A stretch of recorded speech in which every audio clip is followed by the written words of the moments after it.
जहां जिस मजलिस की ज़ियारत के लिए अल्लाह फरिश्तों को भेजता है, क्योंकि जहां इल्म की बात चलती है वहां फरिश्तों का नुज़ूल होता है। तुलबा जब इल्म हासिल करने के लिए निकलते हैं तो फरिश्ते अपने पर बिछाते हैं। आज मी आमचं दोस्ताचं दावतवर निमंत्रणवर इथं कोल्हापूर शहर शाहू महाराजांचं शहर आहे, तिथं आलेला आहे। मी का मराठीमध्ये बोलायला लागलोय ह्याचा तुम्हासनी मी माझं ते भाषण जे आहे त्याच्या मिडल मध्ये सांगू की का मी मराठीमध्ये बोलतो। कोल्हापूर महानगरपालिकेच्या हाजी गफूर वटमोरी उर्दू व मराठी स्कूल ह्यांच्या मुख्याध्यापक, शिक्षका, एसडीएमचे अध्यक्ष, माझा भाऊ आणि बहिणी, मी यांचं सगळ्यांचा आभारी आहो की यांनी मला निमंत्रण देऊन ह्या स्टेजवर बोलला। ये अल्लाह का बड़ा फजल है। आप याद रखें, 3 चीजों पे मैं बात करूंगा। हजारों लोगों की मजलिस में मैंने बात की है, उस वक्त मुझे उतनी तकलीफ नहीं हुई जितनी आज हो रही है, क्योंकि इसमें बच्चे भी हैं, बड़े भी हैं, असातिज़ा भी हैं, हर किस्म की पब्लिक यहाँ पे बैठी हुई है। एक ही किस्म की है, हजारों लोग हैं तो उससे बात करना बड़ा आसान है। बच्चों के साथ इंटरेक्शन कर रहे हैं, घंटों चले जाए पता नहीं चलेगा कि कब बच्चों के साथ बात कर रहे हैं और कब वक्त गुजर गया। बड़े हैं तो उनके मसाइल पे बात करेंगे, लेकिन यहाँ हर तरह के एज गैप जो है वो लोग मौजूद हैं। तो मैं सबसे पहले बताना चाहूंगा कि इल्म की अहमियत क्या है, जिसको लेकर आज हमें जमा हुई। मेरा आने का मकसद भी यही है। मेरे दोनों अजीज साथी हैं, हमने बचपन मिलकर गुजारा है, पढ़े भी हैं, लड़े भी हैं, तो उनकी दावत पे मैं यहां आया इसलिए ताकि ये इल्म की मजलिस। देखिए, अल्लाह ने जहां में जिस मजहब में पैदा किया उसकी बुनियाद इल्म है। इस मजहब की पहली ईंट जो रखी गई, उस पहली ईंट का नाम इकरा है। इसकी शुरुआत पढ़ने से, इसकी शुरुआत तालीम से भी। आप अंदाजा लगाइए, अरब में उस वक्त सिर्फ 13 लोग पढ़ना और लिखना जानते थे। गौर से सुनिए, कितने लोग? सिर्फ 13 लोग एजुकेटेड, पढ़ना और लिखना जानते थे। उस जमाने में अल्लाह बात कर रहा है पढ़ने की। बताने का मकसद यह है कि ये कौम की बुनियाद पढ़ने से शुरू हो रही है, अब इसको रुकना नहीं है। इसको हर तालीम, हर एजुकेशन के सेक्टर में काम करना है। एक चीज मैं बताऊंगा पहले, सबसे पहली अहम चीज, ये इल्म को जो 2 बुनियादों पे हमने तकसीम किया ना, दीन और दुनिया, ये हमारी सबसे बड़ी गलती है। मौलाना अली मियां नदवी साहब, आपने नाम सुना होगा, उन्होंने कहा कि यहां से जो है वो गड़बड़ शुरू हो जाती है। इल्म इल्म है, इल्म जो है वो सिर्फ इल्म ही है। इल्म अल्लाह के रसूल ने जो बताया वो इल्म नाफे है या गैर नाफे। अल्लाह के रसूल ने दुआ मांगी, अल्लाहुम्मा इन्नी असअलुका इल्मन नाफिया, सुनन इब्ने माजा की हदीस है। जब हम आब ज़मज़म पीते हैं उसमें भी दुआ है। अल्लाह के रसूल ने क्या फरमाया, जब आब ज़मज़म पियो तो दुआ कबूल होती है, तो दुआ मांगो। क्या दुआ मांगो? अल्लाहुम्मा इन्नी असअलुका इल्मन नाफिया। उसके आगे और 2 चीजें हैं, एक रिज़्क़ के बारे में, एक बीमारी के बारे में। तो जब इल्म नाफिया जब है तो कुरान और हदीस का इल्म सबसे आला है, बेशक वो इल्म नाफिया है, लेकिन ये मॉडर्न एजुकेशन जो है, असली तालीम जो है, आधुनिक क्या कहेंगे उसे आप, हाँ, आधुनिक ज्ञान जो है, ये बहुत जरूरी है। अल्लाह ने इसी को आदम अलैहिस्सलाम को दिया था। अल्लामहु आदम अस्माउ कुल्लहा के अल्फाज जो है, फरिश्तों को एक तरफ, आदम को एक तरफ। तो अल्लाह ने आदम की बरतरी जाहिर करने के लिए आदम अलैहिस्सलाम को अशिया का इल्म दिया। अभी अशिया का इल्म आज आप इसे क्या कहेंगे? साइंस, टेक्नोलॉजी, हर चीज का इल्म, इसे ये कहते हैं, इसकी खासियत है। तो वहां से शुरुआत है। इसकी बुनियाद जो है ना, इल्म है, याद रखो। तालीम बड़ी अहम चीज है। आज अगर हम हमारे मुल्क की खिदमत करना चाहते हैं तो उसके अंदर तालीम का बड़ा किरदार है। तालीम को रोजगार के लिए हासिल ना करें, माल और दौलत की नीयत से हासिल ना करें। तालीम हासिल करने का अव्वली मकसद यह है कि पहले आप एक अच्छे इंसान बने। फिर कौम और मुल्क की खिदमत कर सके, खिदमत खल्क कर सके। देखिए मैं आपको बताता हूं, हजरत अबू दरदा रजी अल्लाह तआला ने एक मरतबा एक पेड़ लगा रहे थे, एक दूसरे साथी वहां से गुजरते हैं और उनसे कहते हैं कि आप ये काम कर रहे हैं। बताने का मकसद था कि ये दुनिया का काम कर रहे हैं। तो आपने कहा रुक। आपने कहा कि अल्लाह के रसूल सल्लल्लाहु अलैहि वसल्लम ने इरशाद फरमाया है कि अगर कोई शख्स एक पौधा लगाता है और उससे, उसके फल से, उसके छांव से अगर अल्लाह की कोई मखलूक, जिसमें जानवर भी आ गए, परिंद भी आ गए, फायदा उठाता है तो अल्लाह तबारक व तआला उसके लिए अज्र लिख देते हैं, सदका जारिया होता है क़यामत तक। अब सोचने की बात है, एक दरख्त लगाने की वजह से जो फायदा मिल रहा है उसका अजर कब तक मिल रहा है? क़यामत तक। अब अगर आपका एक बच्चा, आपका एक तालिब डॉक्टर बनता है, किसी किस्म की दवाई की खोज करता है, इन्वेंशन करता है, या एक बड़ा इंडस्ट्रियलिस्ट बनता है, या एक बड़ा बिजनेसमैन बनता है और हजारों लोगों की मदद कर रहा है, तो इंसानियत को कितनी बड़ी वो जो है फायदा पहुंचा रहा है, बहुत कीजिए। ये दीन है, इंसानियत को फायदा पहुंचाने का नाम ही दीन। इंसानियत। आज ये बच्चे हैं जो मैं बात कर रहा हूं, इनकी समझ में नहीं आएगा। क्यों नहीं आएगा? क्योंकि अभी उसके लिए तैयार नहीं है। लेकिन इसका मतलब ये नहीं कि हम इनको ऐसे ही छोड़ेंगे, ऐसे ही छोड़ेंगे, नहीं। ये बच्चों का जो जहन, जो दिल है ना, वो बिल्कुल एक कोरे कागज की तरह है। आज जो हम लिखेंगे वो चुपचाप उनके कानों और आंखों के जरिए उनके वो कागज पे लिखा जाएगा। और वो जब एज को पहुंचेंगे, उस एज को पहुंचेंगे, तो उनके कागज पे जो लिखा हुआ है ना, वही उनके जहन से बाहर है। आज आप ये मत सोचें कि आपके बच्चे कुछ समझ नहीं पा रहे। आपकी हर चीज को ऑब्जर्व करें। एक असातिज़ा के लिए याद रखिए, टीचर के लिए सबसे बड़ा ऑब्जर्वर उसका स्टूडेंट होता है। सबसे ज्यादा स्टूडेंट ऑब्जर्व करते हैं, सबसे ज्यादा। हमारे अंदर की बारीक सी तब्दीली भी हमें बच्चे बता देते हैं कि टीचर आज आप ऐसा करके आए, जो हमें भी पता नहीं होता। तो बच्चों को कभी आप ये नहीं करेंगे कि ये समझ नहीं पाएंगे, ऐसा नहीं। सुन रहे हैं, सुनने की लियाकत है इनके अंदर, बहुत बड़ी चीज। तो बताने का मकसद, अल्लाह के रसूल ने कहा कि तलबुल इल्मु फरीज़तुन अला कुल्लि मुस्लिमिन व मुस्लिम। इल्म का हासिल करना हर मुसलमान मर्द और औरत पे फर्ज। 1400 साल पहले, आज हम आरटी देख रहे हैं, 1400 साल पहले पैगंबर ने दिया, फर्ज है। इस फर्ज को आप छोड़ नहीं सकते। एक बड़े फरीजे से अगर आप तालीम हासिल नहीं कर रहे हैं ना, तो अपनी कौम को, अपने बच्चों को आप एक बहुत बड़े फरीजे से दूर रखें, बहुत बड़े फरीजे से। और आज की जरूरत है तालीम। बच्चे आगे बढ़े। जैसे सर ने बताया ना कि हमारे बच्चों के अंदर टैलेंट बहुत ज्यादा है, मैं भी देखता हूं बहुत ज्यादा टैलेंट है, हद से ज्यादा। और बिलखुसूस हमारे लड़कियों में अल्लाह उनको ऐसा जहन दिया है कि किसी भी कॉलेज के अंदर रुक जाए पढ़ने के लिए, अच्छे नंबर से पास होते हैं, अच्छे नंबर से। लेकिन बदकिस्मती ये है, बदकिस्मती कही, एक तो पहले 60% लड़कियां हमारी 10वीं तक पहुंचती हैं, उसके बाद 20% आगे जाती हैं और सिर्फ 2% सर्वाइव करती हैं। ये सर्वे है, सिर्फ 2% हिस्सा हमारा सर्वाइव करता है आगे एजुकेशन में। हालांकि सबसे बड़ा हमारा टैलेंट वहीं पे, लेकिन वो आज आगे नहीं बढ़ा।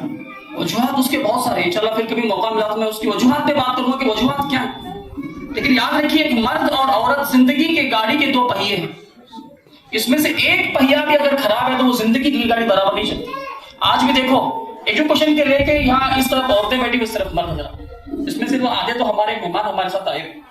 आज भी देखो, तालीम का ज्यादा शौक किसे है? बहनों के पास, क्योंकि उनके अंदर पता है वो चीज की नॉलेज, एजुकेशन क्या काम करती है इंसान की जिंदगी के अंदर, जिससे आज हम कोसों दूर हैं।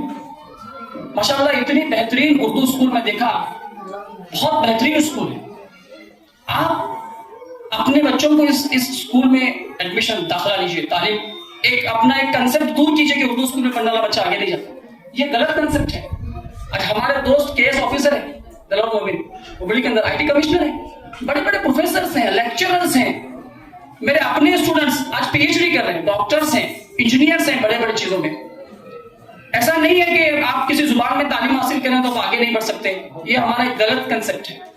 बुनियादी तौर पे याद रखिए, प्राइमरी एजुकेशन जो है, आज ये साबित है साइकोलॉजी के जरिए कि उसकी मादरी जुबान में जब बुनियादी तालीम होती है ना, वो बच्चा उस कंसेप्ट को जल्दी अंडरस्टैंडिंग करता है, उसको समझता है, उसको अंडरस्टैंडिंग करके जो है ना आगे बढ़ता है। अच्छा, हमारे लिए जरूरी है कि हम अपनी इस मादरी जुबान का खास ख्याल रखें। कोशिश करेंगे ज्यादा से ज्यादा बच्चे सरकारी स्कूल में पढ़े। हुकूमत के जरिए जो ये जो तमाम चीजें दी गई है, उसका पूरी तरह फायदा होता है। मैंने बताया था, क्या बताया था कि मैं मराठी में क्यों बात कर रहा हूं, बताऊंगा आपको। देखिए अल्लाह ने कुरान में कहा है कि अल्लाह हर नबी को उसकी कौम की जुबान में भेजा है। आपको बात समझ में आ रही है? जब नबियों को भेजा गया तो उनकी कौमों की जुबान में भेजा गया। इससे हमें पता चल रहा है कि हमें अपनी कौम की जुबान को कभी भी नहीं छोड़ना चाहिए। आप जिस जमीन पे उस जुबान, आप जिस कौम में है उस जुबान, साथ ही साथ दीगर तमाम जुबानों को सीखना चाहिए। यही एक बेहतरीन तरीका है तालीम को हासिल करने का। तो ये हमारी तालीम की अहमियत जो मैंने आपको बताया, ये तालीम बहुत जरूरी है और बिलखुसूसी असरी तालीम जो है ना, मॉडर्न एजुकेशन, ये बहुत जरूरी है। देखिए उसके लिए 3 चीजों की जरूरत है। एक, आपको यकीन हो, क्या हो? यकीन हो। और दूसरा, आपको भरोसा हो। और तीसरी चीज जो है आपको उम्मीद हो। अब यकीन किसे कहते हैं? एक मर्तबा एक गांव में जो है बारिश नहीं पड़ रही थी, कल ड्राई सूखा पड़ा था। तो गांव वालों ने सोचा कि चलो दुआ करते हैं अल्लाह से। अब सब लोग निकले हैं, उसमें एक बच्चा था जो छाता लेके निकला। क्या लेके निकला था? छाता। लोगों ने पूछा छाता लेके क्यों निकला? कहा अब मैं अल्लाह से दुआ मांगने जा रहा हूं तो जरूर कबूल करेगा। ये यकीन है। आपको यकीन होना चाहिए अपने बच्चे पे कि ये करेगा। अब दूसरी चीज देखिए, भरोसा किसे कहते हैं? 1 साल का बच्चा जब उसे बाप हवा में उड़ाता है ना तो वो हंसता है। क्यों हंसता है? क्योंकि उसे भरोसा है कि उसका बाप नीचे गिरने नहीं देगा। ये भरोसा है। उम्मीद किसे कहते हैं? हर रोज मैं और आप रात को सोते हैं अलार्म रख के, किसी को पता नहीं था सुबह उठते कि नहीं उठते, लेकिन वो उम्मीद है। तो ये 3 चीजें अपनी जिंदगी में हमेशा रखो अपनी औलाद के साथ। उनके ऊपर यकीन, भरोसा, उम्मीद। जितना प्यार आप अपनी औलाद से करते हैं ना, मैं लिख के दे सकता हूं, आपसे 100 गुना ज्यादा आपकी ये औलाद आपसे मोहब्बत करती है। बस वो जाहिर नहीं कर सकते, उनके पास वो चीजें नहीं होती। आप कहते हैं कि हमारे बच्चे हमारी बात नहीं सुनते, सीरियस नहीं लेते। अक्सर टीचर्स का और पेरेंट्स का सवाल होता है कि हमारे बच्चे हमारी बात नहीं सुनते, सीरियस नहीं लेते। कैसा लेंगे सीरियस? आपको सीरियस किस चीज ने बनाया? आपका तजुर्बा बड़ा है, आपको वक्त के थपेड़ों ने बहुत कुछ सिखाया है, दिन और रात की ये धूप और छांव। आपका तजुर्बा बड़ा है इसलिए आप सीरियस हैं। उनका तजुर्बा अभी उतना बड़ा नहीं। मिसाल के तौर पे एक बाप अपने बच्चे को जो है ना तजुर्बा देने के लिए, मेरी कोई छोड़िए, अभी उनकी बात नहीं चल रही मेरी सर, अभी उनकी बात नहीं चल रही, उनको बात करने दीजिए। आप लोग गौर से सुनिए, जब उनकी बात चलेगी वो सुनेगी, आप बात कर लीजिए। जरूरत नहीं कि हर कोई सुने। एक बाप अपने बच्चे को सबक सिखाने के लिए, हम भी बोलते हैं ना, चल तुझे दिखा दूं क्या। एक बेटे को लिया आपने, अमीर था, गांव में चल खेलेगा, अभी दिखा तुझे क्या है हालत परिस्थिति। लेके गया, पूरा गांव घुमा के लाया। बेटा क्या क्या लेकर तू आज? बोले अब्बा बहुत बहुत शुक्रिया, ये हमारे पास एक कुत्ता है, उनके पास 4 कुत्ते हैं। गरीबी दिखाने लेको गया था बाप, बच्चे का जहन दिखा रहा हूं मैं। ये हमारे पास स्विमिंग पूल है, उनके पास बड़े बड़े गड्ढे हैं। हमें खाना ऑर्डर कर को खाते हैं, उन्होंने उगा को खाते हैं। हमारे पास 3-4 लैंप, उनके पास पूरा का पूरा आसमान सितारों से भरा हुआ। बहुत बहुत शुक्रिया मुझे उतनी आलीशान लाइफ दिखाने के बारे में।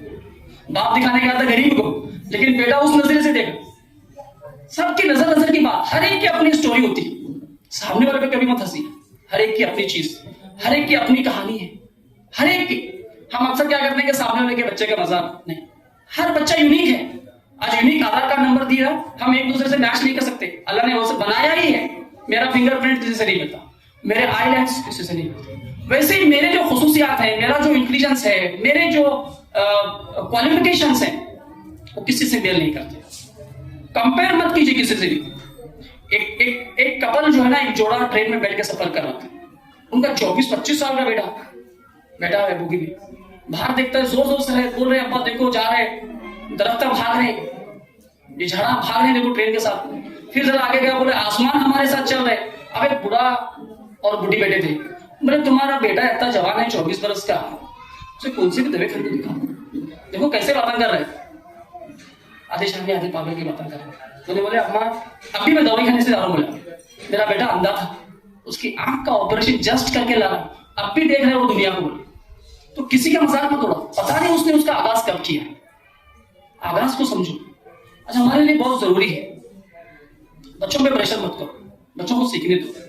बच्चा एक एज के बाद जाके सीखता है, उसे कंपेयर मत करो। देखो हर गाड़ी अपनी मंजिल पे पहुंचती है, थोड़ा उसकी कैपेसिटी के हिसाब से। 1 लीटर की बोतल की पानी है, इसमें आप 2-3 लीटर डालने की कोशिश करेंगे तो ये गुनाह है।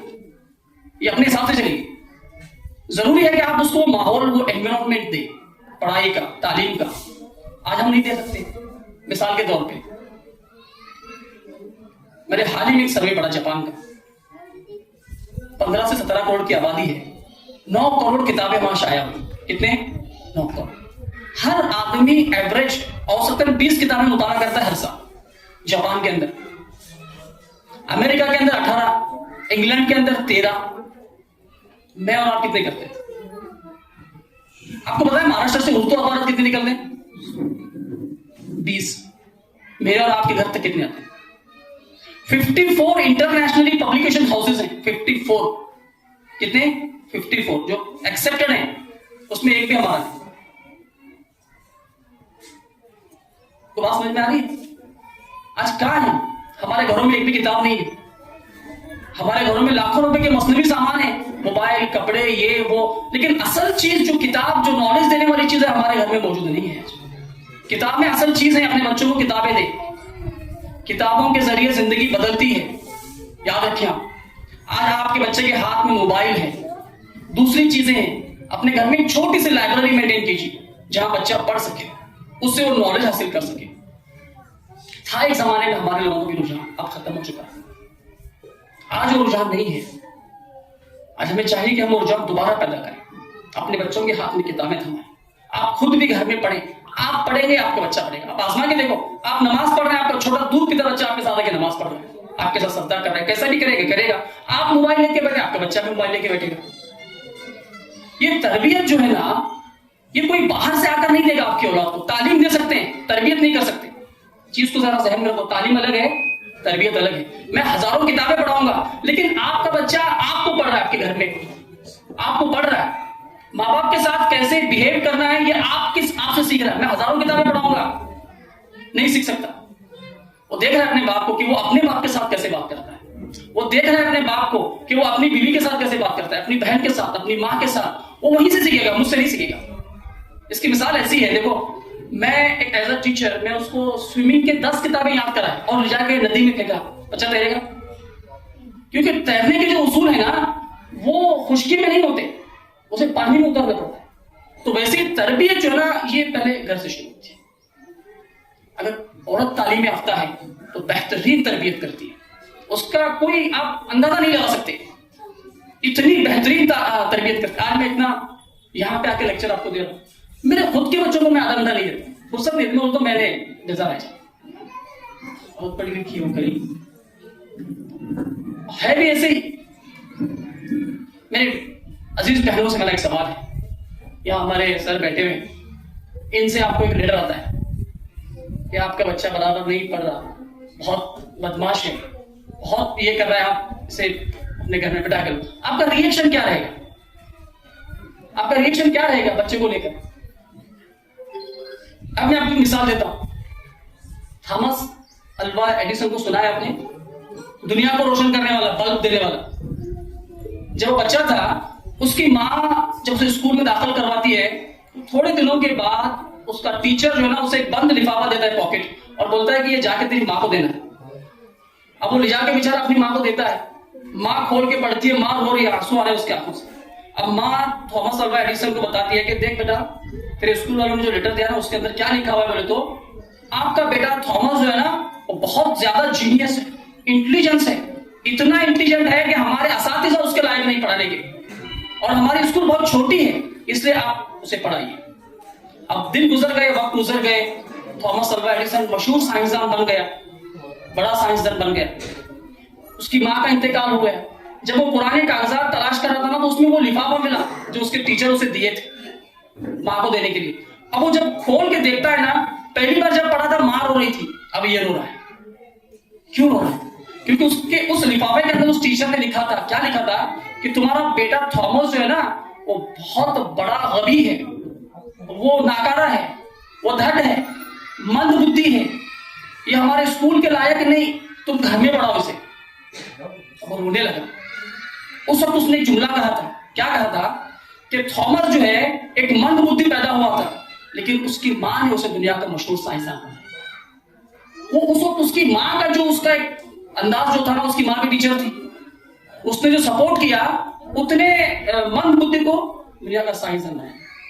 आज हमारी एक थपथपी बच्चे की पीठ के ऊपर, तू कर सकता है बेटा, मैं हूं तेरे पीछे, ये आसमान से फिर तारे भी तोड़ के लाएंगे। कब तोड़ेंगे? जब मेरा और आपका इनके पीठ के पीछे हाथ है, इसके पीछे, पीठ के पीछे। ये आज बहुत जरूरी है। बड़े बड़े लोगों का सफर ऐसे ही तय नहीं होता। ये बड़े बड़े लोग जो आपको नजर आ रहे हैं ना, वो एक ही वक्त में उतनी लंबी प्रवास नहीं करते। उनके दोस्त जब रातों में सो रहे होते हैं ना, वो जाकर पढ़ते रहते हैं, तब जाकर वो अपनी मंजिल तक पहुंचते हैं। अब्राहम लिंकन को ले लीजिए, अमेरिका का 16th प्रेसिडेंट। क्या था, कौन सोचा था कि स्ट्रीट लैंप के नीचे, खंबे के नीचे बैठ के कोयले से लिखने वाला बच्चा एक दिन यूनाइटेड स्टेट ऑफ अमेरिका का प्रेसिडेंट बन गया? कौन सोचा था? लेकिन बना। हार्डली उसकी पूरी स्कूल लाइफ में उसने 1 साल अटेंडेंस स्कूल के अंदर अटेंड किया, लेकिन उसकी मेहनत, उसकी लगन। उससे बड़ी मिसाल हमारे मुल्क हिंदुस्तान के मशहूर साइंसदान एपीजे अब्दुल कलाम को ले लीजिए। आप क्या थे? तमिलनाडु के रामेश्वरम से आपका सफर शुरू होता है। बिल्कुल गरीब खानदान में आप पैदा हुए हैं। गरीबी, परेशानी, ये रीजन, ये उज़्र नहीं है, याद रखिए। तालीम के लिए तो उज़्र नहीं है। गरीबी खानदान से शुरू हुआ। उनकी फीस भरने के लिए पैसे नहीं थे, जब उनकी बहन ने अपने सोने के कंगन बेच के उनकी फीस भरी। मैं बता रहा हूं आपको शुरुआत से कि माँ, बहन, बेटी, इनका बहुत बड़ा हाथ होता है किसी भी तरह की याफ्ता, किसी भी। मैंने इतनी तारीफ पढ़ी है, जितने भी मशहूर राइटर्स, जितने भी मशहूर पर्सनालिटीज हैं ना, उनके पीछे उसकी माँ, बहन या बेटी का हाथ है। आप पूरी हिस्ट्री ले लो, पूरी, एक आध कहीं मिल जाए तो बहुत बड़ी बात, वरना तमाम लोगों के पीछे उनका ही हाथ। अपनी बहन ने एपीजे अब्दुल कलाम के लिए अपने कंगन बेचे, तब जाके आप बड़े साइंसदान बने। आपकी मेहनत। आप कहते हैं कि तुम्हें अगर सूरज बनना है तो पहले सूरज की तरह जलना सीखो, उसकी तरह चमकना है ना तो उसकी तरह जलना भी सीखो। आप कहते हैं कि ख्वाब वो नहीं जो नींद में देखे जाते, बल्कि ख्वाब वो जो आपको सोने ना दे। हमारे ख्वाब क्या है? नींद के ख्वाब है। असल ख्वाब क्या है? असल ख्वाब वो है जो आपको सोने ही ना दे, बल्कि लगातार। एपीजे अब्दुल कलाम कहते हैं कि उनके उस्ताद ने उनसे कहा था एक बार कि बेटे, तेरी मेहनत और तेरी यकीन तेरी तकदीर बदल देगी। उनकी बहुत बेहतरीन किताब है विंग्स ऑफ फायर, मराठी में, उर्दू में भी ट्रांसलेशन हुआ है। अग्निपंख ऐसा कुछ मराठी में उसका नाम है, उर्दू में आग के बल बोल के। आप किताब, आप सब अपने अपने घर में किताब हो, बहुत बेहतरीन, रियली इतनी मोटिवेशनल किताब है कि आप याद रखें, इतनी बेहतरीन किताब है। ऐसे किताबों का आप अपने घर के अंदर कलेक्शन, घर में रहेगा तो ये बच्चे पढ़ेंगे, ये बच्चे पढ़ेंगे तो आगे बढ़ेंगे। आज के इस दौर में मॉडर्न एजुकेशन बड़ी इंपॉर्टेंट है। आज 10वीं के बाद, 10th क्लास के बाद, पीयूसी के बाद कई तरह के डिप्लोमास हैं, जैसे आप करके आपका बच्चा 3-4 साल के अंदर इस लायक बन जाता है कि वो अपनी जिंदगी को आगे बढ़ा सके। लेकिन उसका करेक्ट गाइडेंस चाहिए, क्योंकि बच्चे 6वीं 7वीं के हैं, तो आप इनको बोल के फायदा नहीं। कॉलेज में पढ़ने वाले बच्चे जो है ना, वो अलग अलग तरीके के डिप्लोमास हैं, आप डिप्लोमास कीजिए। अलग अलग चीजें हैं बहुत सारी जिसमें आप कर सकते हैं, बहुत कुछ कर सकते हैं, मैं समझता हूं। अब इस तालीम के अंदर, तालीम में निस्वां बड़ा अहम चीज, लेडीज एजुकेशन, गर्ल्स एजुकेशन बहुत इंपॉर्टेंट है। आप इस चीज को याद रखें। एक आदमी पढ़ता है तो वो एक आदमी ही पढ़ता है, एक लड़की पढ़ती है तो पूरा खानदान पढ़ता है। नस्ल ही बदल जाती है, याद रखो। नस्ल, कंप्लीट नस्ल चेंज हो जाती है जब किसी औलाद को जो है पढ़ी लिखी माँ का गोद मिलता है, नस्ल ही चेंज हो जाती है पूरी आने वाली। बीज अच्छा है, पानी है, सब कुछ है, जमीन अच्छी नहीं, आप फसल उगा सकते हैं? वो जमीन माँ है, गोद, उसकी माँ का गोद। अगर वो गोद अच्छा है ना तो आने वाला बच्चा बड़ा बेहतरीन बन के सामने आता है, बड़ा बेहतरीन। मेरे अजीज बहनों से मेरी दरख्वास्त है कि आप बच्चों के अंदर कुछ चीजों पर ध्यान रखें। एक डिसिप्लिन, वो आप भी फिक्र, सुबह जल्दी उठाना, स्कूल भेजना, ये टीचर नहीं कर सकते। ये डिसिप्लिन, नज्म और ज़ब्त बहुत जरूरी है। बगैर नज्म और ज़ब्त के आप कुछ भी नहीं कर सकते, याद रखिए। बगैर नज्म और ज़ब्त के डिसिप्लिन लाएं आप अपने बच्चों के अंदर। और दूसरी चीज, खास तौर पे ख्याल रखें कि वो मोबाइल यूज ना करें। मोबाइल यूज का सबसे बड़ा फैक्टर है, याद रखें, उसके बहुत एडवर्स इफेक्ट बहुत ज्यादा है, बहुत ज्यादा। आज बच्चे जो हमारे पढ़ाई पे फोकस नहीं कर पा रहे हैं ना, उसका 100% वजह यह है कि बच्चे मोबाइल ज्यादा देख रहे हैं। ये हमारा अटेंशन डाइवर्ट करता है, फोकस को चेंज करता है एक तरफ से दूसरी तरफ। और इसका सबसे ज्यादा असर याद रखिए, अगर आप रात को सोते वक्त मोबाइल देखने की आती है तो मैं दावे के साथ कह सकता हूं कि आपको बिस्तर पे 2 या 3 घंटे करवटें बदलना पड़ता है, आपको नींद नहीं आती। उसके अंदर से जो एक ब्लू रेज निकलते हैं ना, लाइट्स, वो नींद के पैटर्न को चेंज कर देते हैं, आपको नींद ही नहीं आएगी। तो इसके लिए अपने बच्चों को जरा मोबाइल से क्या करें, दूर रखें। अगर आप बच्चों को तालीम याफ्ता, हाईली एजुकेटेड बनाना चाहते हैं, हाईली क्वालिफाइड बनाना चाहते हैं, दूर रखें। दूसरी चीज, सोहबत बद से दूर रखें। कुरान ने हुक्म दिया है, या अय्युहल्लज़ीना आमनू तक़ुल्लाह व कूनू मअस सादिक़ीन, ऐ ईमान वालों अल्लाह से डरो और सच्चों की सोबत करो, अच्छों की सोबत करो। अपने बच्चों को देखो कि वो किनकी सोबत में, छोड़ के मत बैठो। हालात सही, अपने बच्चों को देखो कि किनके साथ खेल रहे हैं, किनके साथ बड़े हो रहे हैं। आजकल कई किस्म के मंशियात हैं, ड्रग्स हैं, बच्चों को दूर रखो, अपने बच्चों को अपने करीब रखो। मिसाल के तौर पर मैं बताता हूँ, बेटा आपको जरा यस पास आप सुनेंगे, क्या नाम है आपका बेटा? सूफिया, वेरी गुड। क्या आपकी क्लास के बच्चे हैं? कोई भी नहीं आपका इसमें है? आपकी खास सहेली का नाम बताओ मुझे, किसी भी? Very good. बेटे आप बताओ, आप पीछे मत करो, पीछे पीछे इधर यस आप, हाँ बताओ। नूर सभा, आपकी क्या बोले? नाज़ीर, हाँ। आपकी खास सहेली कौन? हाँ उस्मा, वेरी गुड। आपकी जल्दी जल्दी, हाँ बस कोई नहीं, वेरी गुड। आपकी हाँ, आप लड़कों में से खास दोस्त कौन बाबा? हाँ जल्दी वेरी गुड। बैठो। किसी एक लड़की ने कहा कि मेरा खास दोस्त मेरा बाप या माँ है? किसी ने कहा? क्यों नहीं कहा? हमने उनको इतना कहीं भी नहीं किया कि वो आपको अपना दोस्त कह सके। ये हमारा फेल्यूर है जो नजर आ रहा है, ये फेल्यूर है हमारा। आपका बच्चा इतनी सी उम्र में किसी बाहर वाले को अपना दोस्त बना रहा है, आपको नहीं बना रहा। कहां गई आपकी ममता? कहां है आपका वो बाप, वो मोहब्बत?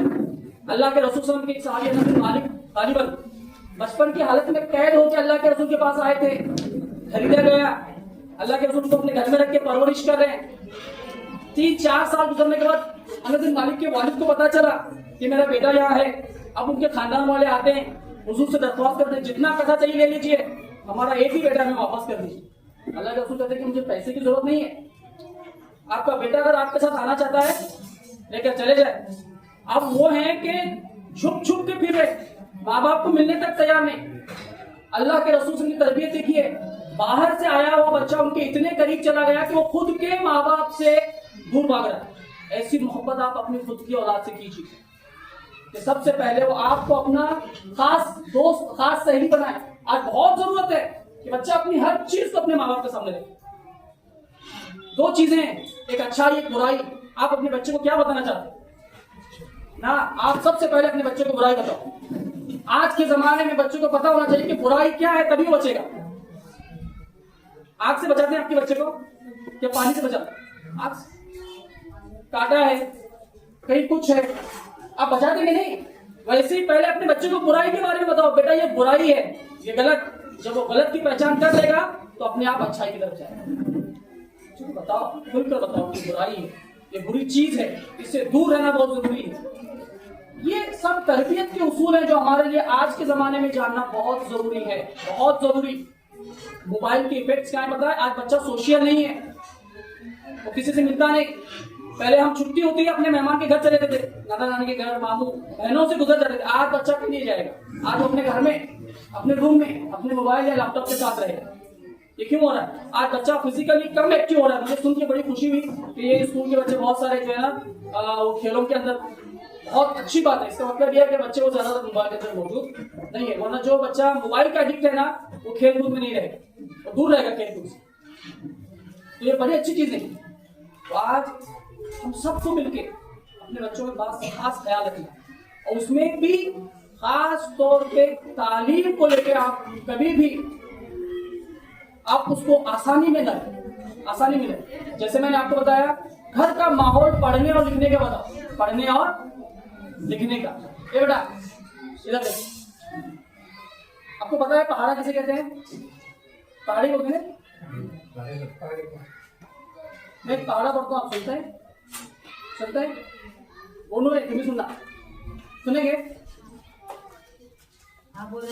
मेरे हिसाब से अलग पढ़ता हूँ, जरा हमारी जुबान अलग है और रहेंगे वही। देखो सुन रहे हैं? 2 1 के 2, 2 2 20 4, 2 3 6, 2 4 8, 2 5 10, 2 6 12, 2 7 14, 2 8 17। अब बीच में मुझे टोको मत, मेरा मैथ बहुत वीक है। दोबारा पढ़ता हूँ, चलते लेके 2 1 के 2, बोलना नहीं यार, क्या बोला मैं? मेरा मैथ सुनना है? 2 1 के 2, 2 2 4, 2 3 6, 2 4 8, 2 5 10, 2 6 12, 2 7 14, 2 8 17, 2 9 18, 2 21। करेक्ट है? क्या हो 16 के जगह? देखो मेरी बात याद रखो हमेशा, जब बच्चे थोड़ा बड़े हैं ना, हमेशा याद रखो। ये पारे में कितने डिजिट्स हैं? 10 है ना? 10 डिजिट्स है ना? 9 सही पढ़ा मैं, 1 गलत पढ़ा। मेरे 9 सही को आप नहीं देखे, 1 गलत को देखे। 9 सही पढ़े से देखे? किसे देखे? 1 गलत करे। वैसे आप जिंदगी में 9 अच्छाइयां करो, 1 गलत काम करेंगे, लोग कहेंगे कि ये गलत काम किया। अच्छाइयों को नहीं देखते लोग, किसे देखते हैं? वो एक बुराई काफी है। बेचारे की अच्छाइयां 100 रहते हैं, उन्हें वैसा करी थी, उन्हें वैसा करा था, वो 1 को पकड़ते। भूलना बहुत अच्छी आदत है, लोगों के बुराइयों को भूलना सीखो, अच्छाइयों को याद रखो। हर कोई कंप्लीट अच्छा नहीं होता, कंप्लीट अच्छा सिर्फ नबी फरिश्ते, खत्म। हम कोई भी कंप्लीट अच्छे नहीं। लोगों की बुराइयों को भूलना सीखो। कब तक लेकर घूमेंगे? आज हमारी जो तकलीफ है ना, हम अल्लाह का शुक्र नहीं अदा कर पा रहे। अल्लाह का शुक्र गुजार बंदा बनो। अल्लाह से शिकवा है हमारा, ये नहीं दिया, वो नहीं दिया, ये नहीं, वो नहीं, क्या कर रहे हैं? एक अल्लाह के वली, उसका नाम मेरे ज़हन से गुजर गया, एक मरतबा नमाज जुमा के लिए जा रहे, नमाज जुमा के लिए जा रहे, आवाज आ रही है वहां तक? नमाज जुमा के लिए जा रहे हैं, उनके पैर में चप्पल नहीं था। सोचने की बात, अल्लाह के बहुत बड़े वली, अब दिल में सोच रहे हैं, क्या सोच रहे हैं कि अल्लाह मैं तेरा इतना बड़ा वली, मुझे पहनने के लिए चप्पल नहीं दिया। ये सोचते सोचते नमाज को गए, नमाज अदा करे। जब बाहर आया, सामने नजर पड़ी तो देखा एक लंगड़ा जिसके दोनों पैर नहीं, घसीटता हुआ मस्जिद कर पा रहा। आप फौरन मस्जिद के अंदर गए, सजदे में गिरे, अल्लाह से माफी मांगी, कहा अल्लाह चप्पल नहीं दिया तो नहीं, बैठ दिया काफी। वैसा आप पहले ये देखो कि अल्लाह आपको क्या दिए। आप जब वो देखेंगे अल्लाह क्या दिए, क्या नहीं दिया, भूल जाएंगे। क्या नहीं दिया भूल जाएंगे। अल्लाह ने क्या दिया पहले वो देखो। अल्लाह ने आपको इतनी बड़ी दौलत दी है जिसके लिए लोग आज यहाँ माथे पटक रहे हैं कि आप सोच नहीं सकते। हॉस्पिटल में पैसे डाल रहे, बाबा लोगों के पास जाके झुक रहे, क्या नहीं कर रहे। गजब दे रहे तो गजब पे देते। ऐसी दौलत आपको अल्लाह दिया है और ये दौलत बहुत बड़ी, और इसके बारे में अल्लाह आपसे पूछेगा। नहीं, अल्लाह उस दिन हर दी हुई नेमत के बारे में पूछेगा। मैं और आप माँ बाप है, सबसे बड़ी नेमत क्या है अल्लाह की हमारे लिए? हमारी औलाद। अल्लाह ने हुक्म दिया, या अय्युहल्लज़ीना आमनू क़ू अनफुसकुम व अहलियकुम वक़ूदुहा अन्नास वल हिजारा, ऐ ईमान वालों तुम अपने आप को और अपने अहल वयाल को जहन्नम की आग से बचाओ जिसका ईंधन पत्थर और इंसान। इनकी तरबियत ऐसे करो कि जहन्नम का ईंधन ना। नेक, अच्छे अखलाक, अच्छे आदत वाले बने, अच्छे आदत वाले बने। ये सब कब होगा? जब हम बच्चों की अच्छी तरबियत करेंगे। बिलखुसूस याद रखो, अपनी औलाद को आला से आला तालीम दो, आला से आला तालीम। तरबियत किसे कहते हैं? मेरे उस्ताद हैं मेरे पीर मुफस्सिर कुरान ही, उनका एक बड़ा प्यारा वाकया मुझे याद है। वो बोलते थे मुझे कि जब वो 6 या 7 साल के थे, हैदराबाद के अंदर उनके उस्ताद के घरों पढ़ने जाते थे, तो रात होती तो कभी कभी वहीं रुक जाते थे। बहुत ज्यादा ठंडी थी एक दिन, 5-6 साल के हैं, ज्यादा नहीं, 5-6 साल। तरबियत किसे कहते हैं बोल रहा हूं मैं। बच्चों को आप कभी छोटा मत समझो, बच्चे की तरबियत उसके माँ के पेट से शुरू होती है। बच्चे की तरबियत। अब वो 6-7 साल के थे, बहुत ज्यादा ठंडी थी, उस्ताद के घर में रुक गए, वहीं सोए। उनके रिश्तेदार भी थे। जब सुबह की नमाज का वक्त आया तो कहते हैं कि मैं उठा नहीं उस दिन सुबह की नमाज। उनके जो उस्ताद थे आए, बहुत ज्यादा ठंडी थी, बकेट में पानी है, ला के उन पर डाल दिया। वो कह रहे कि मैं उनके जो है ना उचक के उठ गया, कांप रहा था, तो मेरे उस्ताद ने मुझे उठाया, मेरे गोद में उठा लिया, टॉवल लिया, मेरा सर पोंछते पोंछते मुझे बात कही, कहा बेटा कौमों की रहबरी बिस्तर पे सो के नहीं की जाती, आप कहते हैं कि वो दिन और आज का दिन मेरी सुबह की नमाज कदा नहीं। ये तरबियत है। उस्ताद ने कैसे तरबियत की? पानी डाल के उठाया भी, गोद में उठा के साफ भी किया और बताया कि बेटा कौमों की रहबरी ना सो के नहीं किया। कौम के रहबर सो गए ना तो पूरी कौम सो जाती है। इनका जाना बहुत बड़ी बात है। टीचर्स है ये एसडीएफसी, बहुत खुशी हुई मुझे देखिए इतना बड़ा इतना बेहतरीन माहौल आपके लिए मिला है। सिटी में इतना बड़ा मिला है। आप वाकई कोल्हापुर नगर पालिका का जितना भी शुक्र अदा करें कम। इतनी बड़ी जमीन अल्लाह का बदल, बहुत अच्छी बात, बहुत बेहतरीन है। आपको आप सब लोग मिलकर इससे डेवलप कीजिए। आने वाली नस्लें भी यहाँ जो है तालीम हासिल करें, ऐसा कुछ कीजिए। एक बड़े से बड़ा मयारी स्कूल बनाइए उसको। आप जब नियत करेंगे अल्लाह उस हिसाब से आपको फल देगा। आपने नदी के अंदर देखा होगा, आप मछली पकड़ने गए कभी? आप गल डालते हैं मछली, नदी में कितने तरीके के जानवर हैं, लेकिन आपके गल में मछली ही आती है। क्यों आती है? आप इस नियत से गए हैं कि अल्लाह तू मुझे मछली दे। दूसरी चीजों के लिए नहीं गए, इसलिए अल्लाह उसमें से आपको मछली ही देता है। वैसे ही आप नियत कीजिए कि हमारा स्कूल मयारी स्कूल बने, अच्छा स्कूल बने, हाई स्कूल से कॉलेज बने, हमारे बच्चे यहाँ अच्छे से अच्छा तालीम पाए, इसकी नियत कीजिए। इस चीज से आपकी जो है ना वो चीजें बढ़ती चली जाए। और खास तौर पर मैं बताऊंगा औरतों का बड़ा रोल है तालीम के अंदर, बहनों का, माओं का बहुत बड़ा रोल है। आप उस रोल को अदा कीजिए। कहीं ना कहीं याद रखिए कौम आपकी वजह से तरक्की करती है। आज भी एक बेटे से पूछो मेरी ये उम्र, आज भी पूछो मेरे लिए सबसे बेहतरीन जगह कौन सी पता है? मेरी माँ का गोद, जहाँ मैं बहुत सुकून हासिल करता हूँ। बेटा चाहे बूढ़ा हो जाए वो माँ के लिए बेटा ही। तरबियत आप ही के हाथों में। आप तरबियत करेंगे आने वाली कौम बहुत बेहतरीन बनेगी। इसके लिए जरूरी है कि पहले आप नॉलेज हासिल करें, आप किताबों का मुताला करें घर के अंदर, आप वो माहौल बनाएं। घर में माँ बाप आने के बाद अगर एक आधा घंटा किताब पढ़ना, कुरान शरीफ पढ़ना, बच्चा भी आपके साथ बैठ के जो वो चीज पढ़ना शुरू करेगा। अपने घरों का माहौल पहले क्या करना, आपको ऐसे बनाना। औरतों का इस फील्ड में क्या किरदार रहा है बता रहा हूं। देखो आप बुखारी शरीफ का नाम सुने है ना? बुखारी शरीफ से उनके जो शागिर्द थे ना, बहुत सारे शागिर्दों ने अलग अलग नुस्खे रिवायत किए, बहुत मशहूर नुस्खे 10-12 जो अलग अलग कंट्रीज में पढ़ाए जाते हैं। हमारे मुल्क में जो बुखारी शरीफ का जो नुस्खा पढ़ाया जाता है मदारिस के अंदर, वो किसके जरिए कौन सा पता है आपको? इमाम बुखारी के शागिर्दा हैं करीमा बिन्त खौलैद अल-मरज़ुविया, उनका नुस्खा आज भी मदारिस के अंदर पढ़ाया जाता है। बड़े से बड़ा आलिम भी आज उनके जरिए रिवायत किया गया नुस्खा पढ़ता। खासियत उतनी बड़ी बुखारी शरीफ को रिवायत कर रहे। एक बात बताकर मैं अपनी बात को खत्म कर दूंगा, ज्यादा बात नहीं दूंगा। कर्नाटक से जो है ना मुश्ताक बानो की लेडी है, लॉयर थी, 77 ईयर एज है। आज उनकी बुक को बुकर प्राइज के लिए चुना गया है। 54 कंट्रीज में से 13 बुक्स को लिया गया है, उसमें उनकी भी एक बुक, उनकी lamp of the heart book. तो कितनी बड़ी, देखिए ये कोई आसान चीज नहीं है। 54 ममालिक में से एक बुक का चुना जाना। मुश्ताक फारूक जो हमारी लेडी, हमारी जो बहन है 77 ईयर की, ये आप कुछ भी कर सकते हैं करने के लिए, लेकिन जरूरी है कि पहले आप मेहनत करें।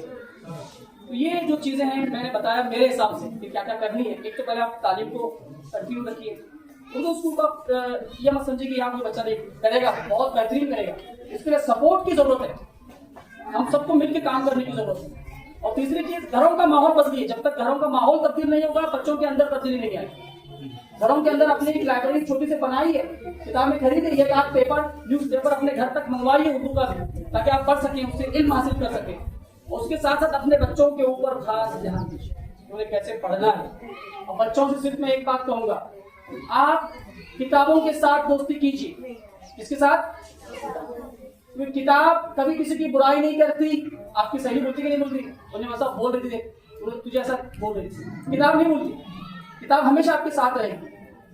किताब से दोस्ती कीजिए, किताबों को जमा कीजिए घर के अंदर, अपने किताबों का मुताला कीजिए। आपके वालिदा को बोलिए कि मुझे ये पेपर चाहिए, न्यूज़पेपर, ये मैगजीन चाहिए, ला कर दो। आपके बच्चे अगर कॉम्पिटिटिव एग्जाम्स के जो सक्सेसर्स होते हैं उनकी स्टोरी नहीं पढ़ेंगे तो कल कॉम्पिटिटिव एग्जाम कैसे देंगे? उनके सामने वो स्टोरीज होना चाहिए ना, कि कौन सा बच्चा IAS बना, कौन सा बच्चा IPS बना। जब वो स्टोरी पढ़ेंगे अखबार में, मैगजीन्स में, तभी तो वो वैसा पढ़ने की कोशिश करेंगे। आज आप क्या दिखा रहे हैं उनको? नाच गाना, डांस, वो छपरी लोग मोबाइल में चलते रहते हैं, वो पढ़ रहे बच्चे। आज बच्चों की जुबान तब्दील हो गई। कितने माँ बाप मेरे इस चीज से, मैं तो खुद पर्सनल एक्सपीरियंस देख रहा हूँ। बच्चों की जुबान बदल गई है। बच्चे जुबान कैसे बात करेंगे और मोबाइल की जुबान में। हमारी जुबान तो रफ है ना, बच्चे हमसे वैसी बात नहीं करते। मैं आऊंगी, मैं जाऊंगी और मुंबई के लिए वाला ना तरीके।